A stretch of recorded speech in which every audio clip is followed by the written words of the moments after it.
ஜெய் வாசவி. இன்று 14வது ஸ்லோகம்.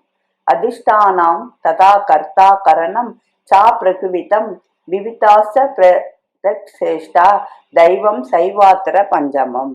உடல், கர்த்தா, வெவ்வேறு விதமான இந்திரியங்கள், பலவிதமாக வேறுபட்ட செயல்கள், இவற்றிற்கு ஐந்தாவதாக தெய்வமும் காரணங்கள் ஆகின்றன. ஒரு மோட்டார் வண்டி ஓடுகிறது. அதன் இயக்கத்துக்கு முகமாயிருப்பவைகள் எவை என்று தெரிந்து கொள்ள வேண்டும். அத்தகைய வண்டி ஒன்றை பூட்டுவதற்கு முன்பு கணக்கற்ற ஆணிகள், வில்லைகள், தகடுகள், சக்கரங்கள், இரும்பு சட்டங்கள் குவியல் குவியலாக தொழிற்சாலையில் வைத்திருப்பதை காணலாம். மரத்தில் ரப்பர் பால் இருக்கிறது.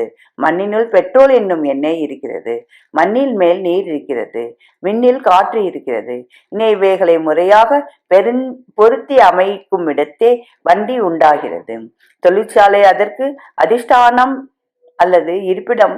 தொழிற்சாலைக்கு சொந்தக்காரன் அதற்கு கர்த்தாவாகிறான்.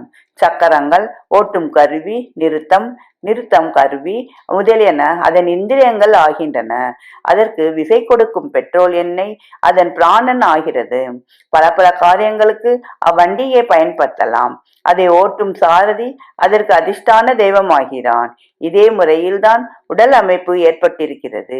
விருப்பு வெறுப்பு, இன்ப துன்பம், ஞானம் முதலியவைகளை விளக்குவதற்கு இருப்பிடமாயிருப்பது உடல். ஆகையால் அது அதிஷ்டானம் எனப்படுகிறது.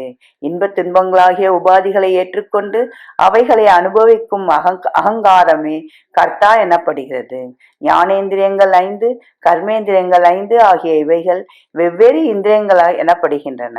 பிராணன், அபானன் முதலியவைகளின் பல வகைப்பட்ட செயல்கள் அதன் பின் குறிக்கப்படுகின்றன. பிராணனுடைய துணையின்றி ஒரு செயலும் நடைபெறாது. அந்தராத்மாவாகிய தெய்வம் அந்தந்த இந்திரியத்துக்கு அதிஷ்டான தெய்வமாகி செயல் புரிகிறது. நன்றி, வணக்கம். இப்படிக்கு லதா ஸ்வரூப் விருத்தாச்சலம்.